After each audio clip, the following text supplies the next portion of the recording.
వెళ్తే ఇక్కడ ఉంది చూసారా, ఇక్కడ ఉంటుంది కొలంబియా దేశం.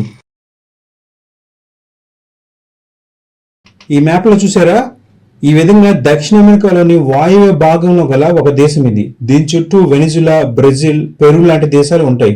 ఒకవైపు పూర్తిగా సముద్రం ఉంటుంది. ఈ దేశం యొక్క ప్రస్తుత జనాభా ఎంత ఉందో చూసుకుంటే సుమారుగా 5,21,38,000 వరకు ఈ దేశంలో జనాభా ఉన్నారు. ప్రపంచంలో జనాభా సాంద్రతలో చూసుకుంటే ఇది ఇప్పుడు 29వ స్థానంలో ఉంది. ఈ దేశం యొక్క మొత్తం విస్తీర్ణం చూసుకుంటే 11,41,748 స్క్వేర్ కిలోమీటర్లు ఉంటుంది. ఇక్కడ చూస్తున్నారు కదా, ఇదే ఈ దేశం యొక్క రాజధాని. దీని పేరు బొగోటా. మీకు క్రిస్టోఫర్ కొలంబస్ తెలుసు కదా, చాలా దేశాలని కనుక్కుంటూ పెద్ద పడవ పైన సముద్ర ప్రయాణం చేశాడు కదా. ఆ క్రిస్టోఫర్ కొలంబస్ పేరులోని చివరి కొలంబస్ ని తీసుకొచ్చి ఈ దేశానికి పేరుగా పెట్టారు. ఎల్డోరాడో గేమ్ మీరు చాలా మంది ఆడే ఉంటారు కదా. ట్రెజర్ కోసం ఈ విధంగా ఉంటుంది ఈ గేమ్. ఇందులో ట్రెజర్ కోసం లోపలికి వెళ్ళడం కానీ ఆ గేమ్ నుంచి బయటకు వచ్చే వాళ్ళు చాలా తక్కువ మంది ఉంటారు. పిల్లలకి ఎంతో ఇష్టమైన ఈ పజిల్స్ ట్రెజర్ గేమ్ ఈ దేశంలోనే కనుగొనబడింది.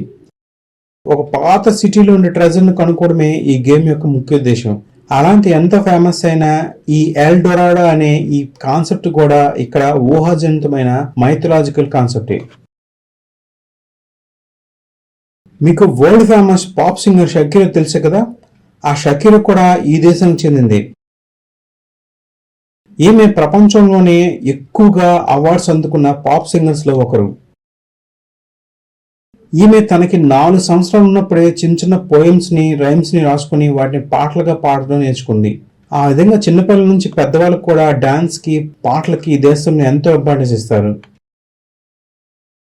ఇక్కడ చూసారా ఎన్ని రకాల సీతాకోక చిలుకలు ఉన్నాయి కదా. ప్రపంచంలో ఎన్నో రకాల జాతులు ఉన్నా సరే కూడా ఆ జాతుల్లో ఏ దేశంలో ఎలాంటి రకాల సీతాకోక చిలుకలున్నా ఆ సీతాకోక చిలుకల్లో మినిమం 5 జాతుల్లో ఇక్కడ ఉంటాయి. అంటే పలానా దేశంలో ఒక 10 రకాల సీతాకోక జాతులు ఉంటే అందులో 5 రకాల జాతులు ఈ దేశంలో కూడా ఉంటాయి. అంత ఫేమస్ ఈ దేశం బటర్ఫ్లైస్ కి. ఇక్కడ చూస్తున్నారు కదా, దీన్నే చాంగు అంటారు. ఇది ఈ దేశం యొక్క